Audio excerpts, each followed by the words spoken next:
Welcome back to the Lanterne Rouge Cycling Podcast, weekly show brought to you by Join Cycling, the number one training platform for your cycling goals. We have recaps of Algarve, Andalucia, Tour de France, Unchained, Netflix series been cancelled for 2020, well, this year, I guess. Danny van Poppel speaks out on the yellow card system, for which he is the current leader in the clubhouse. And we got previews.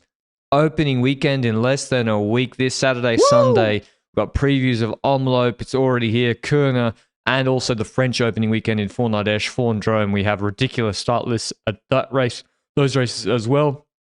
And Gran Camino, which is Sans Vingegaard this year. Not too much news in terms of transfers or, I don't know, other general news, to be honest. But yeah, I'm okay with it. Like, we're not in the phase yet of the season where I'm too excited about transfers for next season, because I'm still excited about what the transfers of this season are going to do. You know, we're not in that phase yet for me. So I'm okay that it's like, I want to see the rumors start coming in by the end of maybe March is even a bit early, because there's still so many races going on. And that's just from a viewership perspective. But there's still enough stuff going on. The classics are coming, buddy. Come on. We got to be hyped. Omloop is here. The real start of the season. Do we still do that, or has that been outdated? Is the Tour de France now the real start? Doing that. Based on the scoreboard the last 6 weeks. With the other, it is true though. You know, some teams. Yeah, it's interesting. Like Astana, Raul's doing an article for LanterneRouge.com this week on the points. And like teams have different strategies, and that's what's really interesting in the last 6 weeks. Okay, it's not the Tour de France at the moment or Paris-Roubaix, but you know, it's an important part of the year for a lot of teams, and the way Astana have approached it, get to Tour des Alpes-Maritimes du Var as well. Yeah, they've come out of the gates swinging, as well as UAE, of course, with their young riders. But to recap, UAE Tour Poggy wins. Is what was expected. They took the crosswind ruler team, kept him safe, and he did the business. His climbing performance was pretty good yesterday. Not his best level, but he also probably wouldn't want to be in his best level at UAE. I'm still convinced his biggest concern was detraining. In every interview, he kept mentioning training during the stages. And he's got Strada in 2 weeks. So, because to be clear, when you say detraining, we're talking about the fact that the UAE Tour stages before the final, for example, if it's a sprint stage, and usually nothing happens during the stage and then the sprint arrives, then a rider would consider it detraining if they're riding 100, 150 watts all day long, and at the end of the day, do like a 10-minute spree at the end with proper power. That's not enough to keep up your training, is what you're saying. The UAE riders, for example, like Sivakov, they are doing 5 hours, 300 watts. Jesus. 280 watts. And then you go to the desert and you're doing 180 watts in the wheels for 3 hours, 4 hours. You will detrain, even if you do a couple of sprints. Yeah, so... and Strada Bianca, you're not doing 180 watts in the wheels for 3 hours. It's a real classic with high intensity. So, yeah, that would have been the concern doing UAE. Even if you do a couple of threshold efforts on her feet, that is why Pogačar wanted to go on the breakaway on one of the days, to actually get some tension on the legs, I dare say. But yeah, he wins there. We already discussed most of it with the recaps. Algarve, yesterday, a really exciting finish to the Sunday, actually. It's always great. Almost had that. There's nothing like watching a final stage TT with GC still up in the air and multiple riders that can win, Benji. It's so good to watch. Especially when the GC is like in a relatively perfect spot to breed that GC battle. As in, we had Jan Christen, who is the young and up-and-coming rider, who we are not 100% sure of his time trial abilities. We've seen some flashes from it in Bologna last year, for example, and I think he got a podium at the U23 ITT, but I'm not so sure about that. Like, we've seen some flashes, but no real confirmation yet. We haven't had enough data when it comes to his time trial, plus the fact that we don't know his ceiling, and he's gotten better over the last year. So all those things combined, I was curious to see what is he going to do on this time trial. Add to that, Almeida just behind him in GC. He gained time on the likes of Vingegaard and Roglic, who on paper are the better GC riders versus Almeida. But then in the time trial, you're like, ooh, what's going to happen? Is Vingegaard going to get towards Almeida and over him? Is Roglic going to show up and do his Basque-like TT from the last couple of years? There's so much tension to it because everybody's like in a relatively ideal spot in GC before the time trial to still have a chance at winning the race. And that's what made it so exciting. And we go into that time trial, and I was expecting big things between those riders. And I got to say, before we get to the GC riders, Wout van Aert setting a good time in this time trial does give me more confidence for the classics than the, for example, what's it again? Classica Jaén did a week ago. Does that make sense? Yeah, Van Aert looked really good. Not just on the climb and the final time, but also it's not a flat course. Let's be clear. Yeah. Like the T2, the average was he was first at T2 of everybody, 49 k's an hour. It's not a 55 kilometer an hour TT. That being said, it's still the quote unquote flat section. Definitely not a strength of Visma last year on the TT bike, and he's quicker than Ganna and Soderfist by a fair margin too. 8 seconds quicker than Ganna through to T2, and then obviously much quicker on the climb. So I think he's got to be happy with that. It's definitely a lot better than Jaén getting dropped by Carlos Canal on the first uphill section. So, that's got to give him a lot of confidence. And in another day, he might have won this TT. But we can see I thought quite an interesting TT. I really like TTs with a flatter section and then a climb. Yeah. Pacing strategies come into play. How much energy you need to conserve for the climb. It really is interesting to see the different strategies of the teams and different riders. Before this time trial arrived, I looked at the parcours before it started and I was like, okay, this seems like the kind of parcours I'd expect teams to do bike changes, because you've got the long flat segment and the climb itself is around, 7-8 minutes roughly? 7:20, but it's also, 7 to 7:20. It's also quite steep. So very steep. I was like, let's say you lose 15 to 20 seconds with a bike change. 20 seconds if you go a bit slower, 15 seconds if you're blitz fast when it comes to the bike change, then I feel like you can make that up in that 7 minute and 20 second climb by having a road bike instead of a time trial bike. And I feel like the majority of riders still went for the time trial bike. Some riders took their visor off their helmet and threw that away to save some weight in that way. How much do you think the Tour de France having a mountainous time trial impacted the strategy of teams here to try and use this time trial to figure out some equipment stuff for the Tour? Definitely. That's why I think a lot of these riders chose to do this race. Roglic, Vingegaard, because it had a flat section and then a proper climb with proper steep gradients, which is in the Périgueux TT, which has a 3.5K flat section before. Now, here there's no question you have to start on the TT bike, but I think teams will be trying to decide whether they start on the road bike. I don't know in the Tour de France TT, and different riders can put out different power. De Plus and Van Aert, they said they just couldn't climb on the TT bike. It wasn't really a question of like aerodynamics bike. It's like they can just put better power through the road bike. Vingegaard in Combloux in the TT in 2023, he obviously had no problem putting power through the TT bike uphill. So, whereas Pogačar changed. So it's also a personal preference thing. Almeida didn't change. Did Gregoire change? Gregoire, I swear to God, this guy, no wonder in the preview of Groupama I said he's a scrub. They don't show him on TV. Yeah. He came fourth in GC in this race.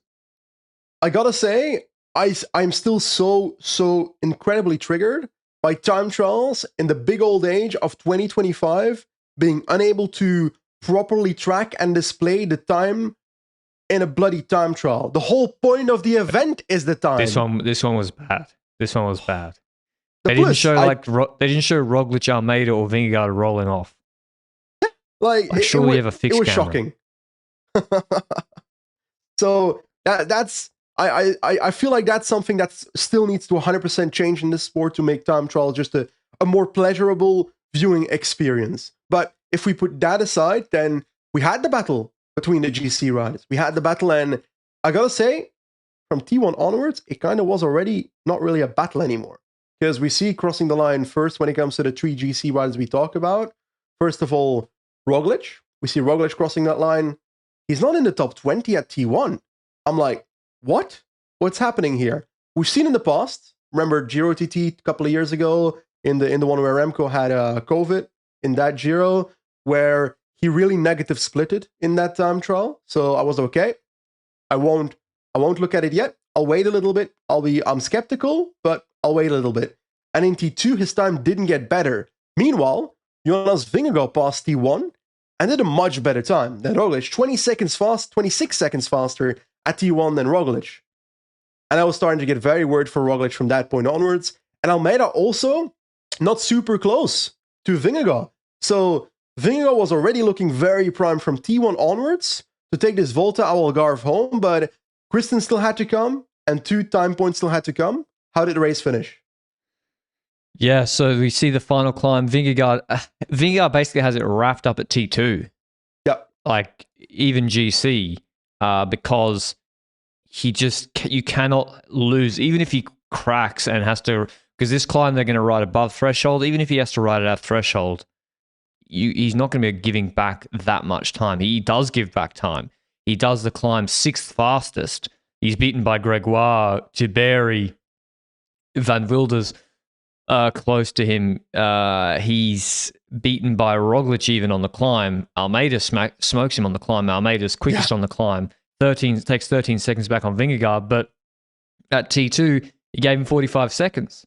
Yep. So at the finish, Vingegaard beats Almeida by 31 seconds to take GC by 15 seconds or so, because he started the lead with a 16-second deficit. So the 4 seconds that Almeida gave to Kristen with the bonies didn't come into play in the end. But some guys, Vingegaard basically put it on the line.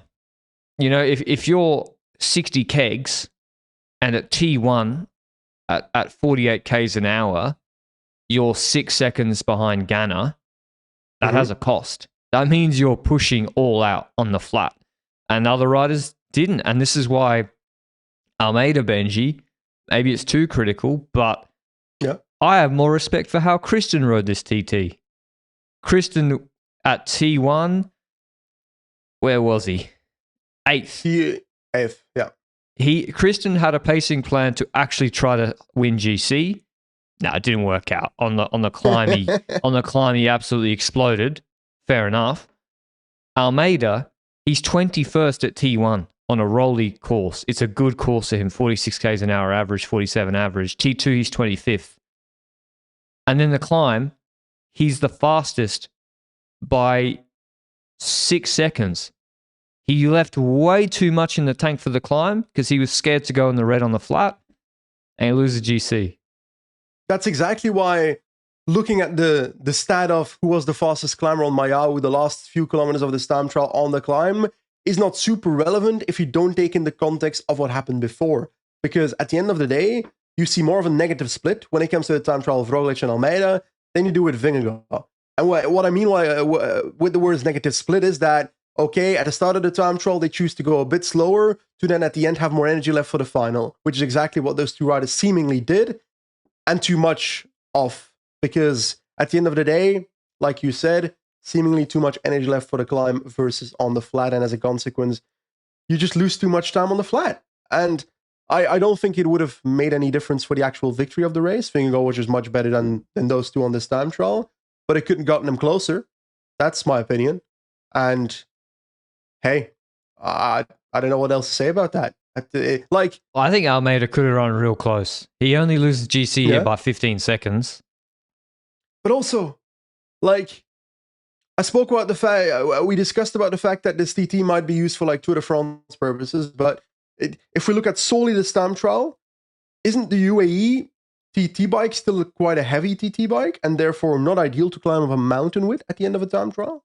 Well, that's what makes his climbing time so impressive, and he must have been pushing crazy power.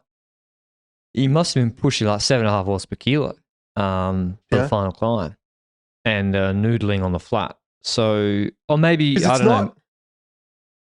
Because it's not that the UAE TT bike is bad on the flat. We've seen that it's good on the flat. Yeah. So it is a negative split pacing plan. It's not the equipment.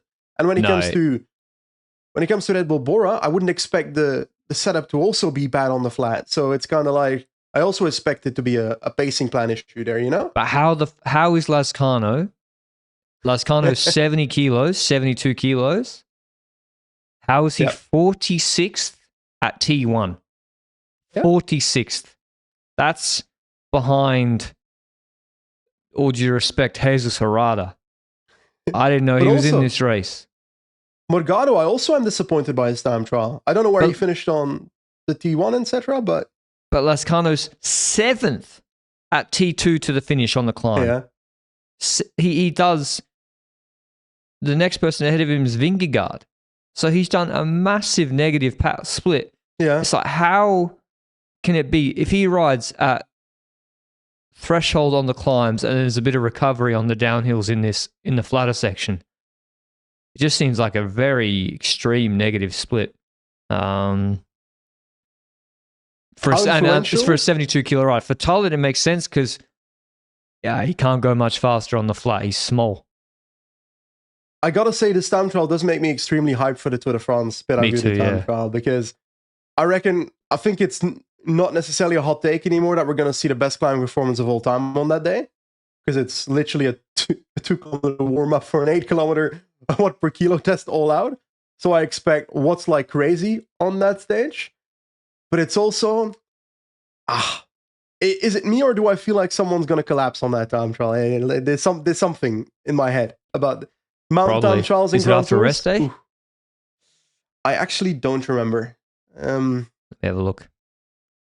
It is the Peragoud TT is stage 13, so it's in the middle of the week after the Altacam stage. Ooh. And then the next day is Super Bagnères. Ooh. Yeah, that'll be exciting. What did we learn from Algarve? Vingegaard kind of pulls it out at the last moment and saves the week for Visma after no stage wins and messing up stage 2. Yep. That being said, it wasn't a dominant TT either. Certainly not in his best shape, because then he would be fastest on the climb as well. So, but it's February. It's February. My feeling about Jonas in this race, I think it's fair to say that the result on Foya was disappointing, but I think a large causality for that is the lack of team support on that climb. If he has an extra rider there to set up a lead out before he makes that attack, I feel like we've got a different competition at the end of the climb, a closer fight, etc. And at the end of the day, the stamp trial shows that he's got the form, in my opinion, okay form, solid form.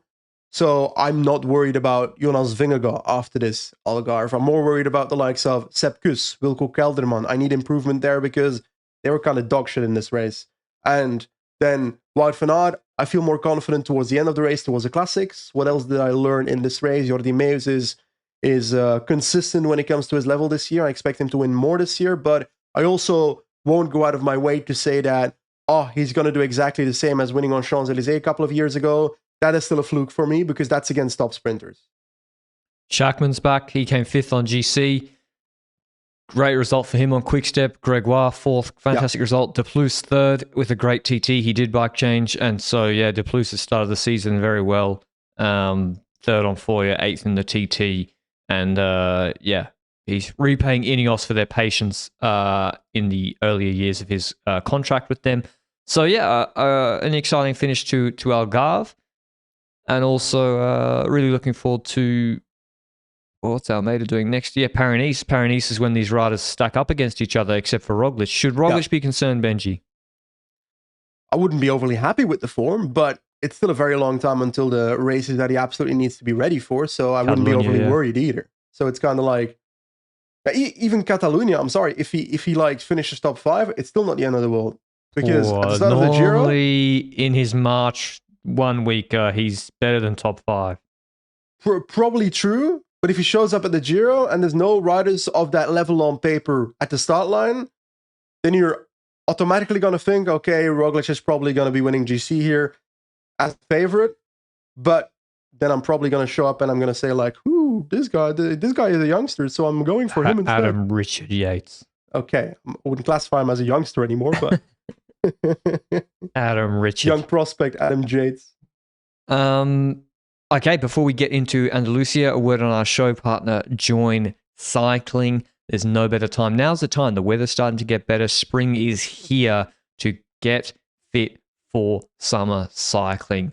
Consistency, progress, and just not taking 3 weeks off here and there is how you can keep your level stable throughout the year and actually improve piece by piece. And you don't need to train 10 hours, even 15 hours a week, 7 hours, 6 hours, even 5 hours a week. Join Cycling's done studies with people that just do 5 hours cycling a week, which is, 3 1-hour rides and a couple of, I can't do maths. I'm not going to divide 5 hours into pieces, but you get my drift. It's less than an hour a day. And they still improve using Join Cycling's training plans. They're for everybody, not just professionals, although there are, of course, 20-hour-a-week plans if you are an advanced level. It adapts to you. That's the point. It's a training platform. It's an app on your phone that you don't need to have a call with it. You feel sick that day, you feel bad, you input it, it adjusts automatically. You want to have a different goal, it adjusts automatically. You got different availability or family commitments, it adjusts automatically. So if you want to check it out, go through our link down below through the Lanterne Rouge website, and exclusively for LRCP listeners, you get a 30-day free trial. Normally, it's only a 7-day free trial, but you can try it out for a whole month to see if it works for you. That'll be more than enough to test all the features.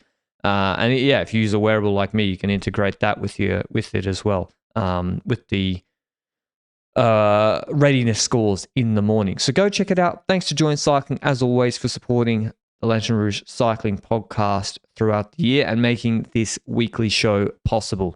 Right, Andalucia, Benji, good week of racing. Sivakov wins GC. Pretty strong UAE team performance. They really, after he took the lead, they weren't in any trouble. Yep, exactly. And like looking at the last couple of stages, yes, there were quite a few breakaway stages involved. We had another breakaway stage yesterday. We had a rather large breakaway group fighting for the victory, but at the end of the day, it was basically a 3-man battle. They were with 6, then a couple of them crashed, ended up with 3, was Stonemeted for Decathlon AG2R, who's shown relative form this year, Johannesson for X Mobility, and then Baroneccia for Movistar, and it became a 2-up sprint between Johannesson and Baroneccia. We had an interesting sprint though, I feel like, because we had Baroneccia launch a sprint. Johannesson was like just on the left of Baroneccia's back wheel, very close, and Baroneccia does make a deviation to the left. Like, we're talking about roughly a meter, if I had to specify it. In doing so, Johannesson gets startled, and instead of restarting a sprint, he just starts maneuvering and gesturing about the fact that he just got deviated into. And I gotta say, it wasn't enough for me for a relegation to move by Baroneccia, but also I'm of the opinion that if Johannesson just restarts sprinting, he still wins the race. So I think he kind of fucked up there. I think Johannesson was doing that in soccer, football, when the ball's about to... Call it soccer, you're in the penalty area, you're starting to lose control of the ball, you're running into touch, you kick the ball into touch, and then you fall over the legs of an outstretched opponent that you weren't going to trip over in the first place. But he shouldn't have put his legs out, but you're going for the penalty. This was... Johannesson, I think, either knew he wasn't going to win the sprint. Like, he gave... We are the deviation police, Benji. Like, we are the fucking... the micromanager deviation police. But if you give up straight away like that with space, nah, not having it. If he kept sprinting and Baroneccia keeps moving over, okay, fair enough. And Baroneccia, he also knew what he was doing, but I think Johannesson knew he didn't have it. I mean, he and Baroneccia played them. The two Norwegians were having beef. It's like over a piece of pickled herring. Fighting over it in the winter, or whatever they eat. Like Johannes was in. Stonemeted was in Johannesson's head. Every Norwegian fan of the podcast just got insulted. Not really. All they eat is pickled herring, according to you. I don't know what the national dish is. But Salmon. they were. Is it? Has to be, no? Isn't that Arctic Race Norway? You get like a bunch of salmon? True, yeah. You get 500 kilos of salmon. You're right, it's salmon. Well, salmon is featured in several national dishes. Wow, this is really offensive. This is what AI, I'm sorry, Norway, but AI has just grouped you all together as Scandinavia and said that's your national dish. I didn't do it. It's Google AI. By the way, buddy. can I go a little rant here? Yes, you can. Every single tech company is adding a little AI intelligence feature to everything in their search functions. When I go to Gmail, instead of where I could change Gmail account, there's a little fucking icon there. Some shit I don't want to use. Twitter, Instagram. Now, when I go to the search bar, there's a meta AI intelligence. How about this? How about this, tech companies? Give me a search bar that returns what I am looking for when I search it. Instagram, it hasn't worked for 5 years. Twitter, the search doesn't work across username and handle. It only does one of them. I still don't know which. How about a search bar that fucking works? Then we can go to artificial intelligence. Exactly on this topic, introducing LRCP On Demand, a mobile app where Patrick or Benji's advice on pro cycling on demand as AI Benji and AI Patrick respond to your demands. We're not doing that. You know, we could easily create that. Yeah, I know, but we have thousands of hours of us talking about cycling. It would be easy to create. To be clear, if AI Benji ever says anything controversial, I am not connected to that man. Imagine getting cancelled because your AI equivalent does something stupid. AI Benji would be like, controversial take. Water's wet. Don't cancel me. That's just me. Yeah, I know. It's well trained. It's trained on you. No, you could. And then, me and you could go on holiday. We just run the program. It watches the race for us. Yeah. And then we don't have to do the recap anymore. I think that's a fantastic idea. I don't think so. I don't trust this shit. I use AI products every day, like for data analysis and stuff. Yeah. But the search functions they just whack in there to try and match the other companies, just give me a search bar that works. Bro, you've been informed. Zuckerberg, Steve Jobs.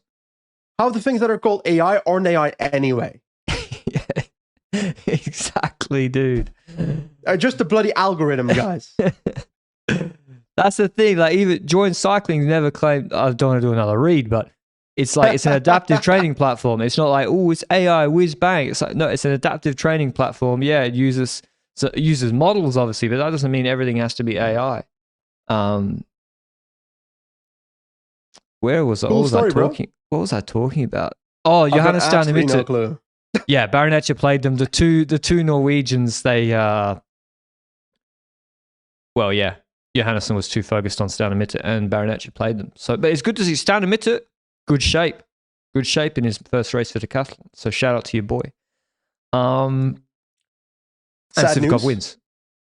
Okay, races behind us. We've spoken enough about race recaps. We'll talk about previews later in the podcast, but I want to get to the news topics for a second because there's a topic that happened 2 weeks ago that we actually I forgot to add to the notes a week ago. So now we're talking about it this week, which is the fact that in the 2024 Tour de France, Netflix was there, recorded the new season of the Tour de France Unchained.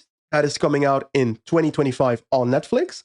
But the next season after that has basically been cancelled. The continuation after that has been cancelled. So Netflix is not making another season after season 3 of the series. So in the 2025 Tour de France, there won't be cameras around from Netflix to record what's happening at the race.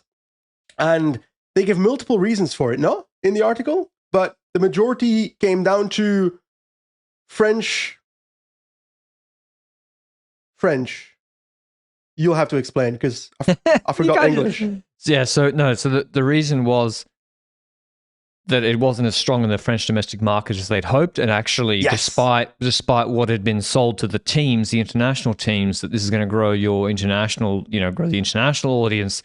Actually, the reason it was given to the French production company with assistance from Box to Box Productions, which is the producer of the Formula One Drive to Survive series based in the UK. But this was run by the French production company Quadbox. I don't know. Yes.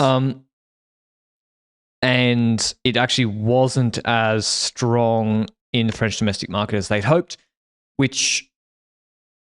and yeah, we know it's also not being done for next year, not confirmed, but apparently there's no teams or riders are being interviewed.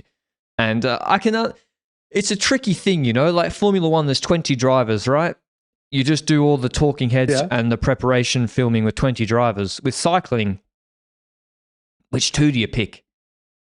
You don't pick Binny, and then he goes, wins the green jersey, one of the biggest stories in cycling last year. And Intermarché weren't even involved. They're one of the teams at the Tour de France. You don't pick, I don't know. Did they even do Vingegaard in 22?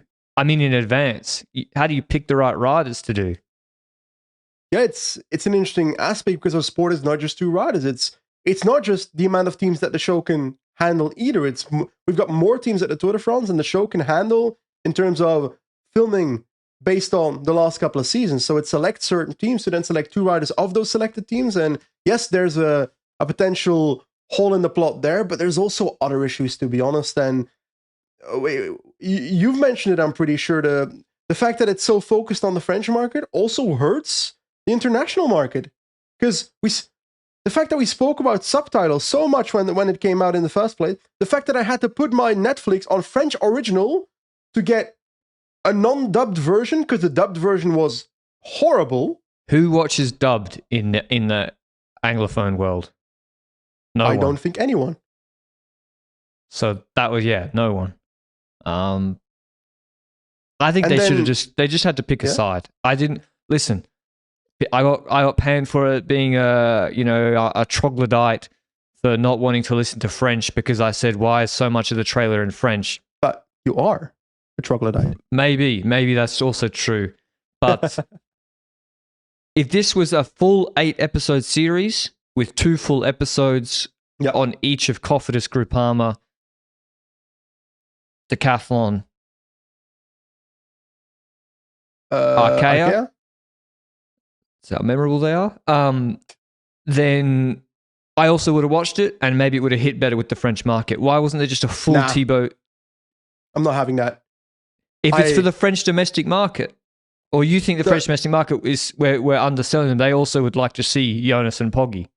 Exactly. Sorry, but right. French cycling fans are also cycling fans. They want to see the best of the best fighting against each other. So they're also very intrigued by the fact that you've got Pogačar versus Vingegaard, etc. going on. You've got Jasper Philipsen talking about his sprint deviations and shit like that, playing the villain. Like, French cycling fans are still the same kind of cycling fans that we are, in the sense that they love the sport and not necessarily just the domestic side of the sport. So I think it needs the internationality of the stuff that's in it.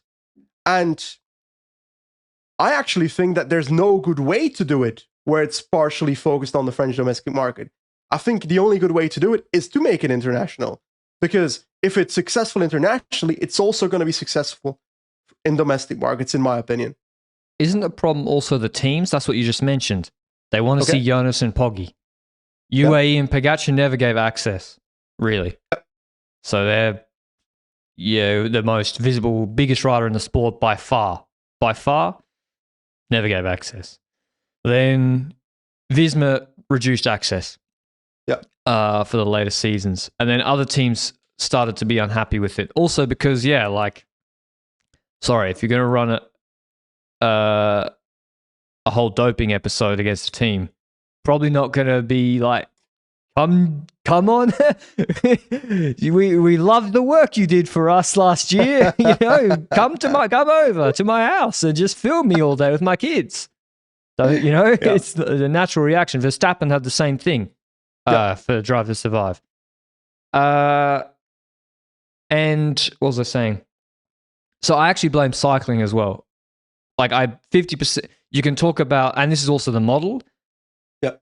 Netflix goes, or the producers, they go to these sports federations or bodies. They say, hey, would you like a Netflix series? Oh my God, Netflix series. We can grow like Formula One. And then they get the rights really cheap or pretty cheap for a few seasons. They milk it for 2-3 years, and then they're like, all right, we'll move on to the next sport. Do a fresh one. So that's also the model. And of course, it's not. None of them have been as successful as Drive to Survive. Formula One also did a lot of its own things outside of that to rebrand itself with Liberty Media. Secondly, cycling. If you imagine you're a producer of this, right? So the teams, a lot of them have veto rights over what goes in. Anything actually funny, interesting, or controversial, the team's demand is cut out. Yep. So bang, all your funny bits from the car. Because you think these guys aren't saying funny shit or like having a go at competitors in the team car all day? Of course they are. Of course they are. You know, across 120, 140 hours of cycling. Thirdly, like cycling's just not ready for it. The press officers, their mindset of the cycling teams and their communication strategy, the mindset is don't make sponsor look bad. Avoid controversy. Yep. Give print media a 1-hour exclusive interview with our top rider so that 100 people can read it. Also because a lot of those people come from traditional media that are press officers now at teams, and therefore might not see the digital media angle as much, but also they're very defensive, like you say, about the team, about their riders, to make everyone in the team look good, but that does not necessarily help the sport. If Remco comes out and says, Vingegaard, man, he had no balls on this climb today. That shit sparked interest. Like, great stuff. Everybody was shouting about it left and right in the Tour de France last year. And it sparked up debate, sparked up a little snarky reaction from Jonas left and right. So that's what the sport needs. You don't think, like, even you could hear it even after the race. Jorgensen was like, who has the balls now? You don't think like they're competitors, man. And I hope that stuff's in this series. Maybe it is. But yeah, I think teams just need to, if you want to appeal, okay, no one likes him, scumbag. Got it. Okay, I understand that. Who was one of the biggest self-made brands as an athlete in the last decade? Conor McGregor. Oh, okay. I would never have gotten that. So he's, you know, is that the dude that threw a chair at a bus? You know who Conor McGregor is, Benji? He's boxer, no? Or something? The Irish MMA fighter. Yeah, but I didn't know which of the MMA, FFA, whatever it was.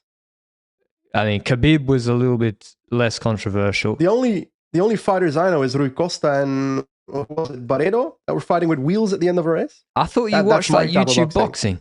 Yeah, but that's YouTube boxing. I don't give a fuck about these other people. Anyway, I want YouTubers to punch each other. I'm not saying cyclists need to be like Conor McGregor in press conferences. Listen. Patrick versus GP Llama. Shane will win, I'm small. I think so too, actually. Who would win? Who would win in a fight?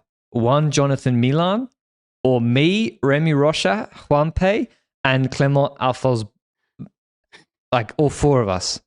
If we go for Milan his knees. We go for his knees. Milan does like that, holds his hand out, and you're just there. But you've got numbers.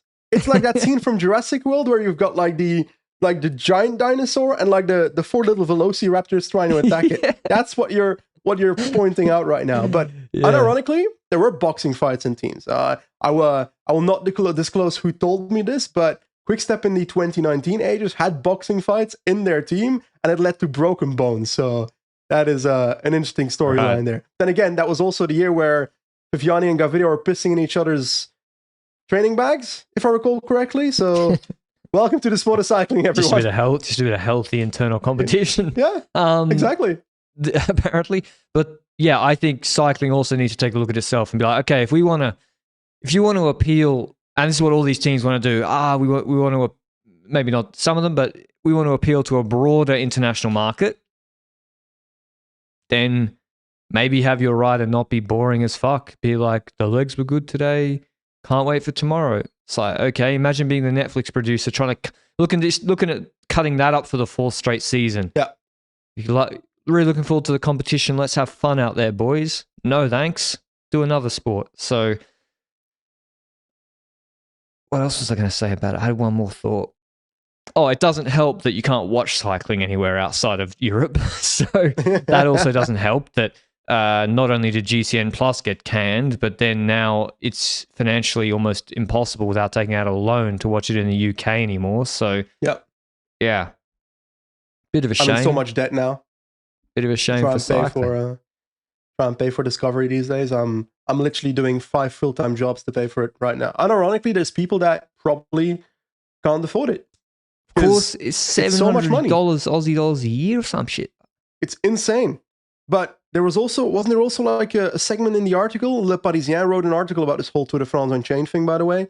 And I swear there was a paragraph somewhere about the fact that riders winning from far out, predictably, also doesn't help the sport. And that's the whole witnessing greatness crap we had last season. Witnessing greatness is fun once or twice, but if it becomes every single week, then how the hell do you make an intense product series about that if you know after 3 episodes that this guy's going to win the whole race, you know? And cycling viewership is down. Yep.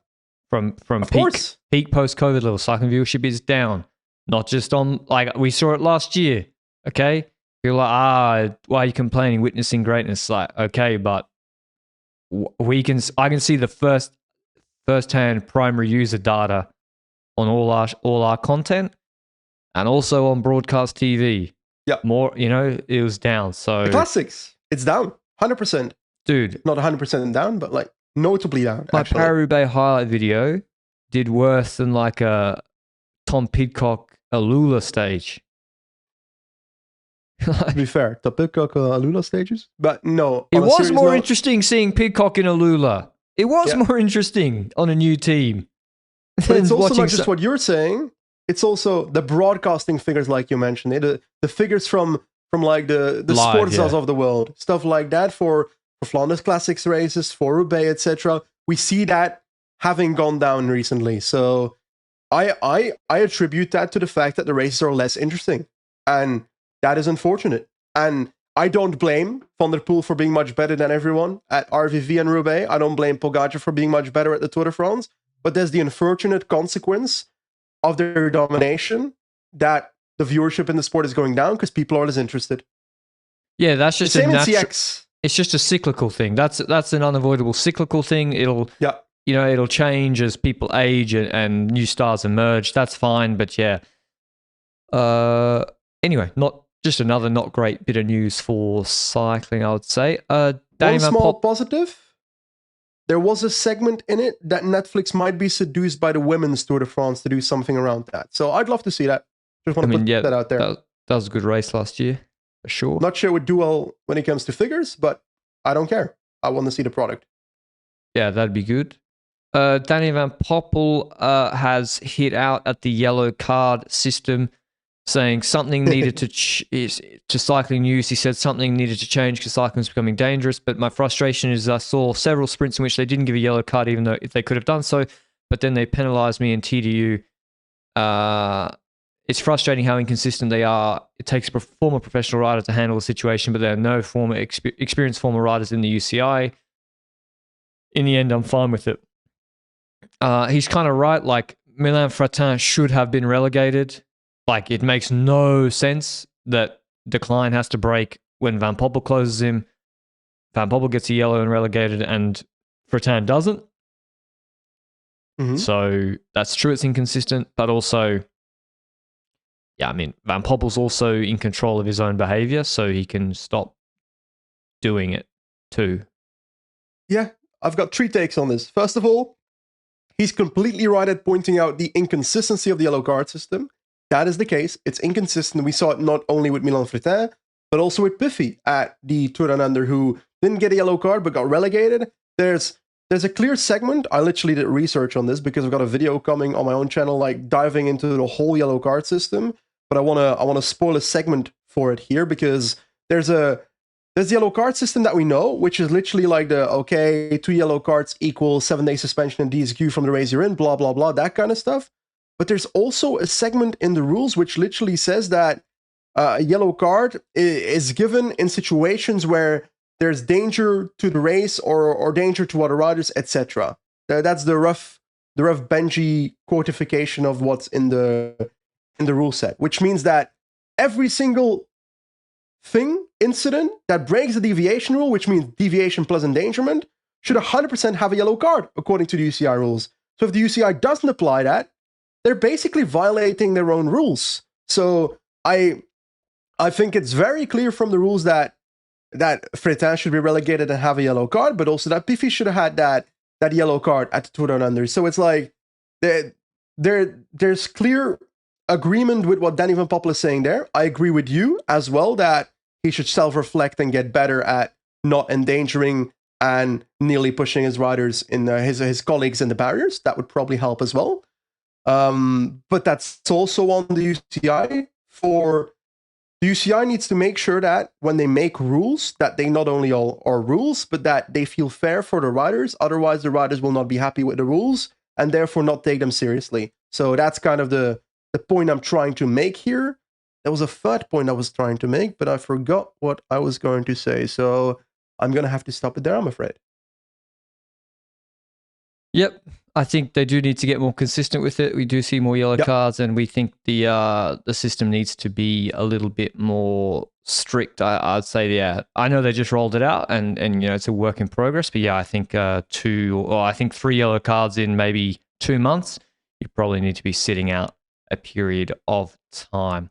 What other news we got? Onto the previews. Race previews, buddy. Previews. Let's go.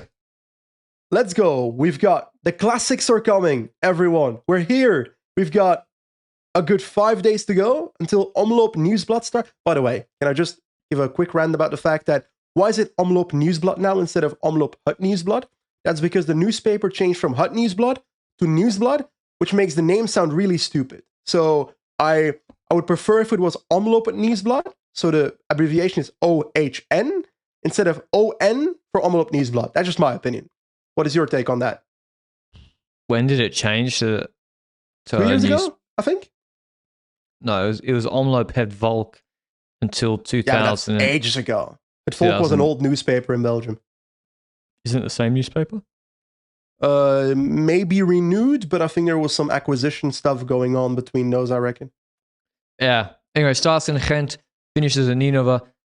Same start and finish location, but a slightly different route this year. The middle part of the race is a bit easier, I would say, where there was sometimes like in the before the race really opened up, like we saw in 2022, there were breakaways like with Tratnik and co and Van Hooijdonk maybe and Fred Wright and Connor Swift, I think. That section's easier now until 85 Ks to go. And then it does get a bit harder with Waldenberg at... Check. The Eikenberg being added before the Wolvenberg. How far from the finish? 80K? Sorry, Valkenburg, 68 Ks to go. It gets a little bit more familiar, but as Benji says, yeah, with 56 Ks to go, there's the Eichenberg, which then goes almost straight into a descent into the Wolvenberg, which is where Jorgensen opened the race last year with 52 Ks to go. Molenberg still at 42. The final from Molenberg onwards is still the same. Berendries 31 Ks to go. Then obviously the famous Muur and Bosberg combination to the flat finish in Ninove. Weather, let's have a look. Should be cold, I think. It's always cold in Belgium, buddy. I think it's like looks quite cold. The wind is not supposed to be too strong at the moment, the forecast, but we are 6 days ahead.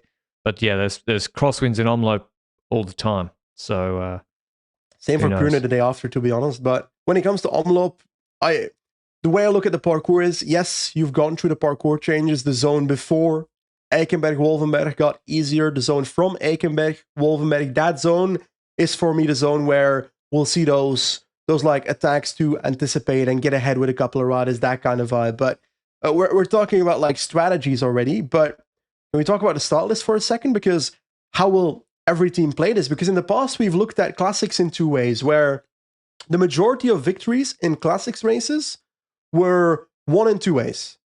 Way one is you've got a dominant creature like Mathieu van der Poel or someone like that who destroys everyone. And their team needs to try and keep the race as close as possible until a Mathieu van der Poel launches.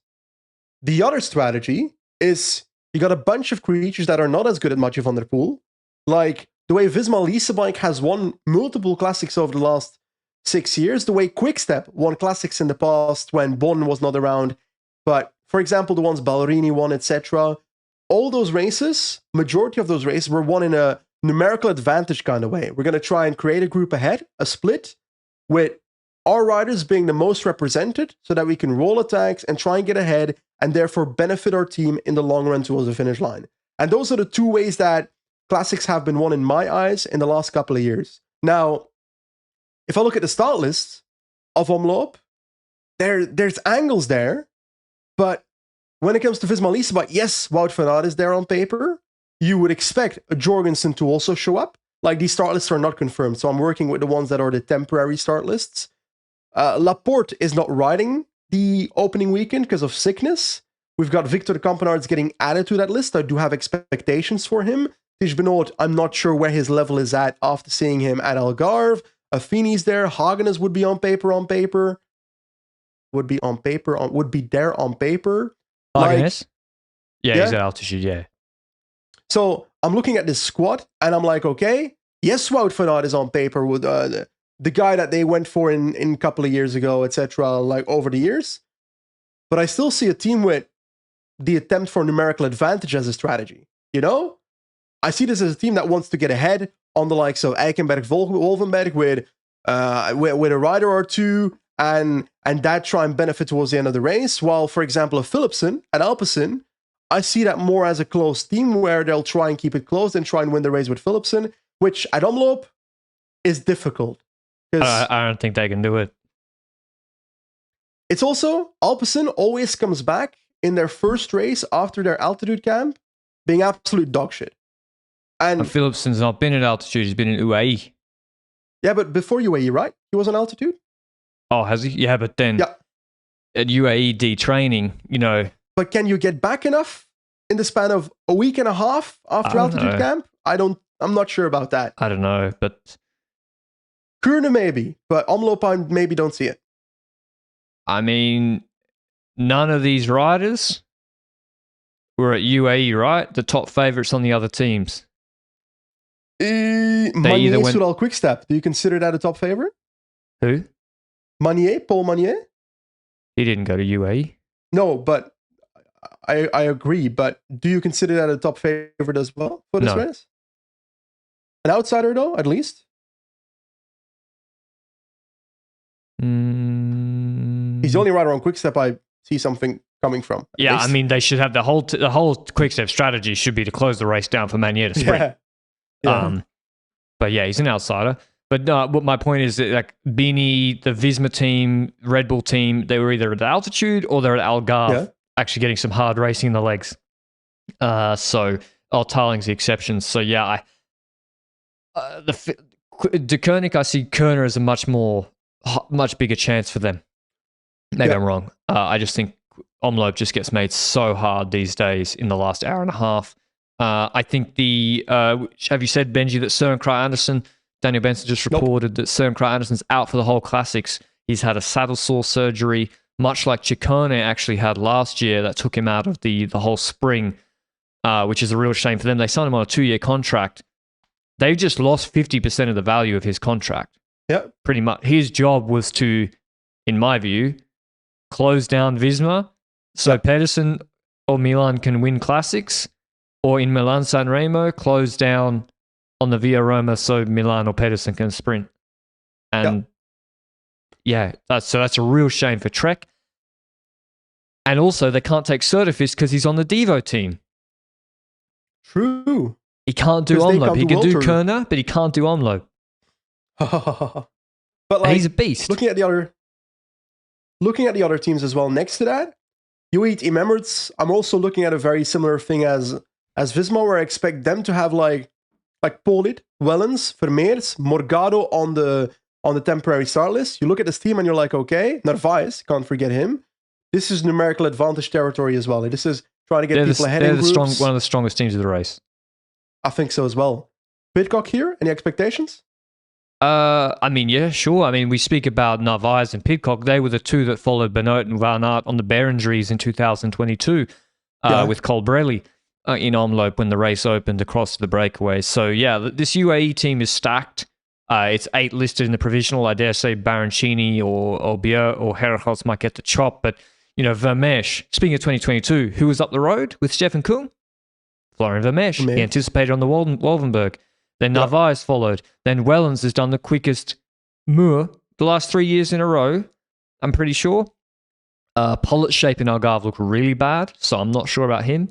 And then, Wellens needs to be solo, no? That's how I view him. Yeah, but as a block, they have so many riders that have performed in Omloop, and then you add Morgado, who's the wild card, who just won in Figueira. The problem with UAE is, as you said, Benji, they ride a bit more passive and they're going to follow, but then how do they win? Like, how does Wellens win in the final 15 Ks if he's with Van Aert? We saw that in Kuurne last year. He doesn't. For me, the likes of Morgado or whatever, those kind of riders need to find a way to maybe get ahead on Wolvenberg, that zone, and be in a group and therefore try and benefit. Because I'd rather, as Morgado, be fighting against the likes of Campenards, etc., that vibe of riders, than against the Wout van Aert himself, you know? Yeah. I think they need the numerical advantage, but it's a mega strong team. I think it's the second strongest team in the race if you say Visma. But yeah, maybe neck and neck with Visma. I think Bahrain, in general, their trajectory looks a lot better than last year. Fred Wright in Provence was strong. Moritz in Provence was strong. True. Pascalon's always actually excellent in Omloop. There's these riders, like he is a good classics rider. So Bahrain look really, really good. Delis shape not so good, and the team as well with Nova Mesh. It's just not like his team won't be able to solve anything for him when it really counts. Yep. He has to do it himself. And Livains is not the rider I'd put on an Omloop start list. Like, he's a very versatile rider, but it feels like they're having to fill up spots because this rider's injured or this rider's sick. That's how I'm looking at the start list as well, this temporary start list that we're looking at right now. So I don't know. I'm looking forward to see Blackmore at IPT. That's I don't know what to expect, start of season kind of vibe. But I think that when it comes to opening up the race, the ball's in the camp of the likes of Visma Leasewag, the likes of UAE, trying to get riders ahead, stuff like that. And it wouldn't shock me if we enter the Wolvenberg zone and Visma Leasewag already tries to get a split up ahead with 3 riders, including Wout van Aert. It wouldn't shock me if that starts happening, because that's fun racing. And also, that's also kind of the situations that we've seen in the last couple of years when it comes to Visma, that they try and do that. When it comes to Bora, they've also got numbers, to be honest. And Lascano, a new team. Van Dijken. Yeah, it's true. Like, how many riders are new? 1, 2, 3, 4. 4 of the 7. 7 riders. And they should have brought Pithy here. Yes. Like, it makes no sense to me why, like, Pithy was sort of underdone as a domestique in Australia, and then, like, he's their best. He would have been their best chance to win this weekend. Correct. But also Pedersen for Little Trek. Yeah, he's not there exactly. And the Trek team without Søren Kragh, without Milan, without Pedersen, it looks then a lot more toothless, right? Like, how do they win, Benji? I would like to see Vatsek being in one of those anticipating moves. I don't see Stuyven winning Omloop. I don't think he has that quality. But yeah, it's true that, like, Vatsek can win because, yeah, Visma, they only have one sprinter now with Van Aert, with no Laporte. So Vatsek, if he's with Jorgensen to the finish, 2 up, he can win a sprint.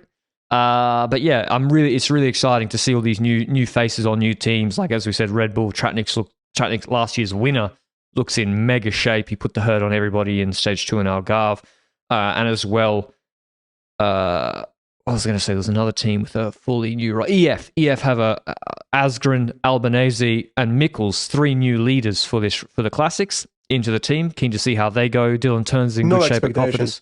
Okay. I just don't. There's something about this EF team where, like, Asgren, I don't know what to expect from him. I feel like he's in his, like, slightly peeling off era. Albanese, I think he can do well every now and then at a classic. I don't think it's going to be this one.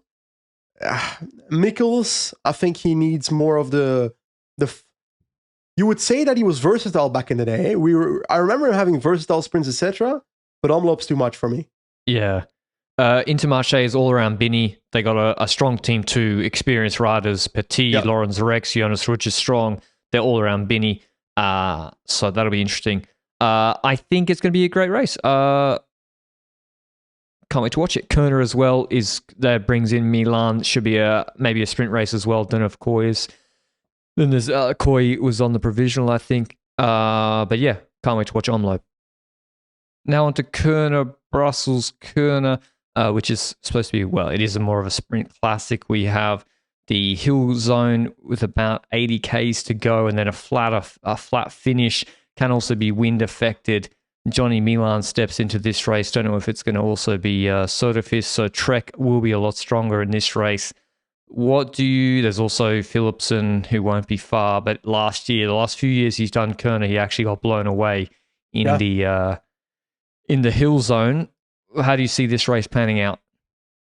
Like looking at the race, we've had the attacks usually come between Hameau des Papins, which is with about roughly 100 kilometers before the finish line. That zone over Le Bourliquet, over Mont Saint Laurent, that's usually the zone where we see the moves from the people that don't want the sprint. So I'd expect the exact same thing to happen on this race, and then we'll see the fight between the peloton and the riders ahead to find out whether they get caught again. And that's kind of the vibe when it comes to the strategies I see from teams. And then we look at the teams and we see Visma Lease Bike. They, on paper, the start lists are not confirmed. We've got Philipsen for Alpecin, we've got for Visma, Olaf Koy on paper with the likes of Van Aert on paper as well. Then I'm like, okay, they've got two angles they can go for. They can try and go ahead with Van Aert, etc., Jorgensen, but they can also go for the sprint with Koy if that does not end up happening. And if you're Visma, do you want to sprint head-to-head against Milan with Koy if it comes down to that? Probably not. So you want to make the race a little bit harder with the riders you have around Koy. So I do expect some moves from them in that middle zone. Alpecin is pure try and get Phillips into a sprint. Then the likes of Bahrain is trying to get ahead with the likes of Mohoric. Going to the rest of the teams, Cofidis turns, trying to attack.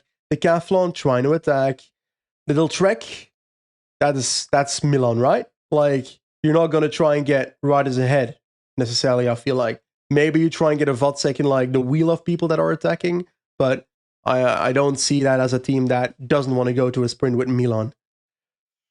Thoughts on the rest of the teams? Merlier. I think this really, I know in previous years it's not been a sprint, but yeah. Man, like there's some strong teams here with a sprinter that really would like this to be a sprint. Quick Step, Intermarché, Trek, Benji named them. And the one exception I would say would be Bora. And so and UAE. So I say that, but then I could very much see Oya Lazcano and Tim Wellens thinking, I'll take a guaranteed podium in this group, you know, like, because they don't have a sprinter. What do you think about the Lee not being on the start list? It doesn't make sense, does it? Yeah. Didn't they take him out of Kuurne 2 years ago and then he had to do Le Samar? Yeah, last year he didn't ride Kuurne either. Fabinho sprinted to a top 10. He's doing Omloop Samar combo again. Yep. Why? It's a combo he was complaining about 2 years ago. Yes. Because Le Samar is sponsored by Lotto, no? It's the NM Samar Classic. I think it is. Yeah, it's part of the... Okay, fair Lotto enough. cycling tour or something? To be honest, is that still a thing? If it comes down to a sprint, I don't see Dali winning Kuurne anyway. Same. So actually, yeah, he would need to be solo, and I also don't see him following the puncheurs in the hill zone. So yeah, Kuurne should be. I can't wait to watch both of them. Elsewhere in France, we have Fawn Ardeche and Fawn Drome Classics. These are on at the same time. It's the French opening weekend, and these have two ridiculous start lists. Actually, like this is San Sebastian Liège level start list, just without Poggi or Remco. UAE, for example, on the provisional. Ayuso, McNulty, Sivakov, Jan Christian, Del Toro, Arietta, Micah. Obscene. Like, that's an absolute hitter hill squad. Wow. Yeah, crazy start list. Visma,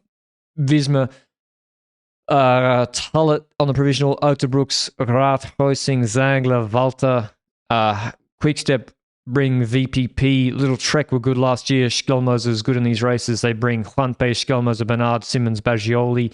Jarno Widars look good. For Lotto, he comes. Decathlon, great team. Lefay, Berthet, APP, La Pera. Javier Romo from Movistar, who was maybe the strongest uphill in TDU. Carapaz, Healy, Archie Ryan. Like, really, Mike Woods, Stevie Williams, Ulisi, Scaroni on a starter. Who's leading Cofidis? Aaron Baru, is he? Aaron Baru Benji. He's back. Let's see how he fares in the red yellow colors of Cofidis. But I don't know. I feel I'm a bit bearish on Ramburu. Oh, no, Cofidis is going all right. Yeah, but I'm bearish on him. Also, I forgot to mention Groupama's team. They bring a very strong squad with Madouas, Gregoire, Guillaume Martin, and we saw how good Gregoire was in Algarve actually, so that bodes well. He won Drome Classic last. Yeah, Scaroni, dude. He just won Alps Maritime. He's here with Astana, Ulisi, etc. So I feel like he's going to be very competitive for at least the podium in these races. Even though UAE Team Emirates is here with these big guns, even though she's here, I've got Scaroni feelings right now. The two races, the first one has a longer climb in it, Saint-Romain-de-l'Eure, which is 4Ks at about... No, longer than that. Let me get this right. So at 27, it's all about this long climb, 27 Ks to go. There's a 6.6 Ks, 7.5% climb. It's irregular. The first K is actually really steep. In 2022, Brandon McNulty went solo here, going on the steep last third of it, dancing away from Sepp Kuss, who'd already attacked. There's then a long 7K descent and then a short punch as well, 1.2 Ks, 10%, about 7 Ks from the finish. That's the last uphill to shake people off. UAE will attack with riders like a McNulty on that climb with 27 Ks to go. They'll then have Del Toro and others defending in the wheels, and it's And if they make it to the flatter section of that final climb, they can play numbers again before the flat finish. On Informed Drone Classic, there's shorter climbs with 27 Ks to go. There's like a 1K 9% punch. Then there's an uphill of about another punch to the finish. It's more of I think Binny has won this race before a few years ago. She won this last year. This is more the punchers race. So I'm going with McNulty for Ardeche and Gregoire for Drome Classic. I am McNulty for Ardeche and Gregoire for Drome Classic. I like that. I still feel like I expect a bit of a Hirschi special in one of them. I expect that more in Drome than Ardeche. Yes, personally. Definitely. Ardeche on the long climb, he gets cooked. So I'm going for... I expect the UAE rider to win Ardeche, like you say. I've got Hirschi for Drome. Do I need to select a specific UAE rider, or what are you telling me? I would go with Sivakov. I'm going with Jan Christen. Yeah, because that's the thing. Sivakov and McNulty, they're the long-range attackers. Yeah. And then if it comes down together and you got that 1,200-meter, 10% climb, you attack with Christen. We saw more confidence in the long attacks, actually, in this race, but I'll go for Christen anyway. Yeah. Yes, but if we saw in stage 2 of Algarve on a punchy thing like that, very difficult to stay with him. So they'll be really, really good races. 4 races in 2 days. That'll be tough to watch. Camino, I gotta say, Benji, I don't know what's going on with Gran Camino. You're gonna have to take us away here, bro. I added it to the notes. Yeah, you added the stages. I don't know who's doing it. It's 5 stages. Luke added the stages. I added the name of Gran Camino. Luke, you do it, dude. We've been on air for an hour and a half. We're not watching. Who is here? Oh, Magnus Patrick. It's your friends. It's your community group. Remy Rocha, Braz Afonso. All the little boys are here. Yeah, all the children.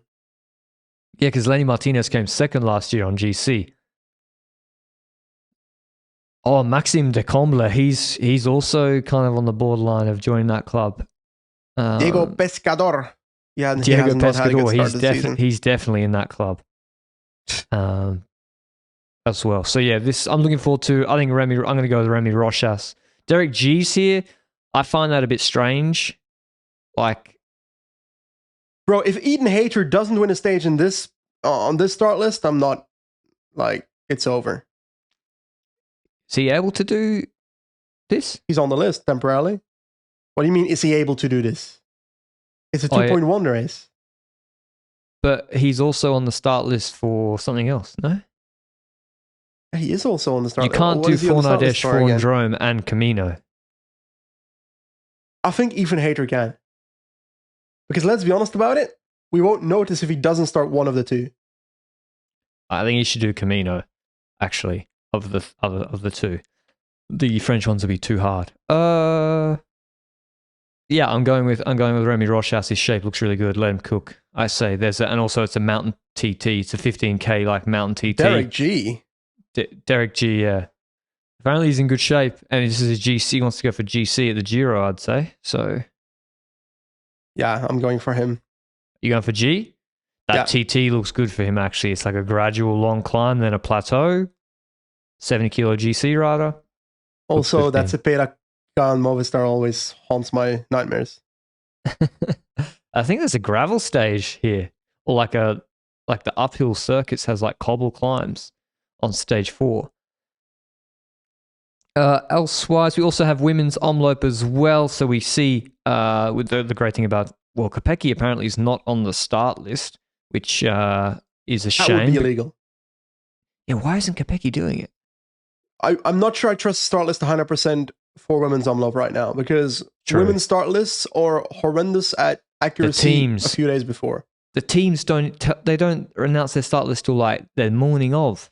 It's really frustrating. But yeah, we have the big guns on the provisional: Nivea Doma, Lorena Wiebes, Demi Vollering, Juliette Labou, Elise Chabi, Norsgaard, Anna Henderson, as well as So Omloop should be good. I'm gonna go with Demi Vollering solo Benji. I'm afraid. I find it. I think it's illegal to not have Kopecky here. Just want to put that out there. Yeah, it should be illegal. I need her to be at the start list, because otherwise I'll be very, very sad. Can I change my pick? You can go. Puck Peterson. I have. Can you hear the sigh? The sigh of, why did you steal my pick instead? I am also leaning towards Puck Peterson as a rider that I'm going for Puck Peterson. Yeah. She's also riding Dwars door het Hageland the day after, which is kind of like, it's not the equivalent of Kuurne-Brussels-Kuurne, but it's a race on the same day as Kuurne for the women. And I also think she's going to win. I'm going for Petersen for Dwars door het Hageland. I'm going for, why not, Wiebes in Omloop. I'm feeling something.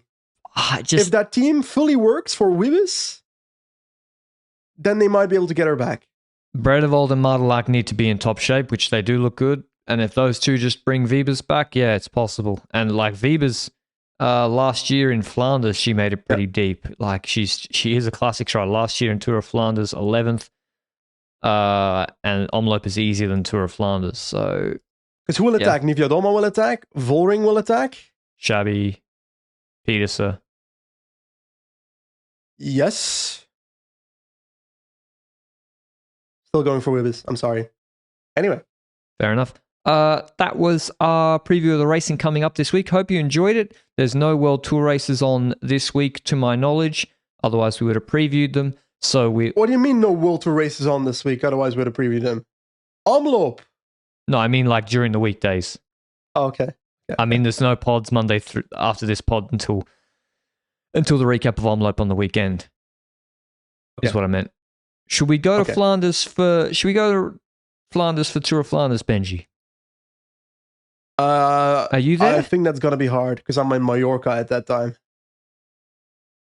Yeah, fair enough. Is that a betraying of the Flemish culture? Yeah, that is craziness. Shouldn't let that one slip. All right, I'm gonna get on the exercise bike behind me to move a little bit. Hope you enjoyed the pod as always. Make search bars function. Big tech companies. That's the big takeaway from this podcast. Buy the LRCP AI. Yeah. That one's going to be in the works. I hope you enjoy it. See you on Saturday. Ciao, ciao.